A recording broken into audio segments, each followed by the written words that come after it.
A day in my life as magandang babae na girly. So, last day ko na nga pala guys. And, ayun.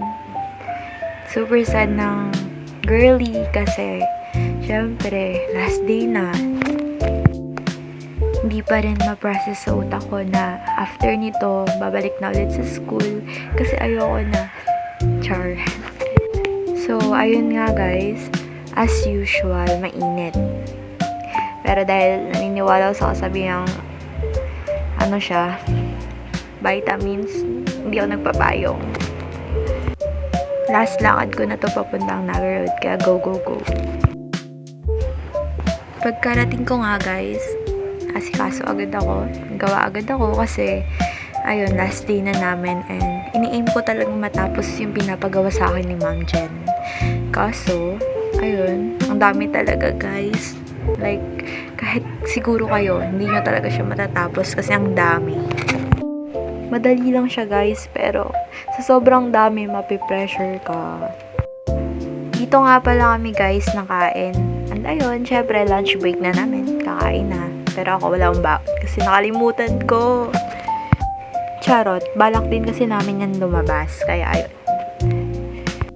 Charan, may bit-bit na cake si bakla. Gusto ko mamigay ng cake eh. Bakit ba? Nung pagkarating nga namin guys, pumasok agad ako sa office kasi, ayun, nahihiya ako. Like, namigay ako ng cake, diba? Hindi ko alam. I mean, hindi ako marunong magbigay. Hindi ko alam kung ano sasabihin ko. And ayun, this is my last video kasi tinapos ko talaga yung pinapagawa ni Ma'am. Bago nga pala kami umuwi, nagpakain sila and binigay na nila yung certification. Bago pa umuwi, umiyak yung bakla. Mamimiss ko talaga silang lahat. Worth it. Lahat. Promise, I'm so grateful. Pagka-uwi nga pala, nag-chat si Maring Joblin. Sabi niya, libre ko kayo. Kaya ayaw pinatulan na ni ate kasi patay gutom ako eh. Gutom na naman ako. Ganon. Hiniram ko lang yung anak ni ate Jory kasi ang cute talaga ni Anya. Nagpicture pa sila sa Jollibee. Siguro sa isip-isip nyo, sino na naman yung kasama mo? Oo guys, kinaumagahan kasi gumala kami. Nag-aya tong dalawa.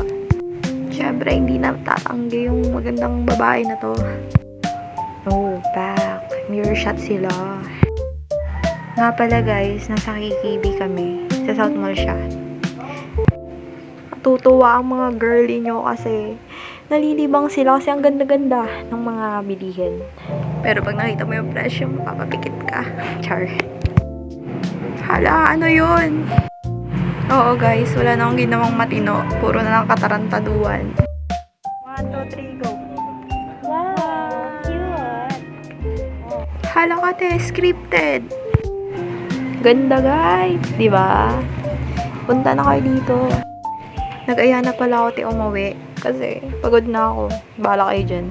Tapos yun pala, may nakita ko. Kaya nagpa-picture ako. Walaan nyo kung sino. Hala! Sino yan? Kilalanin nyo na lang guys. Di ko rin kasi kilala kung sino yan eh.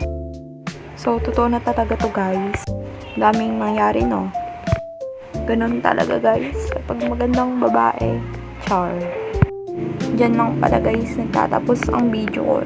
Thanks for watching. Mahal ko kayo. Oh, di ba ang ganda? Subscribe nyo ako guys.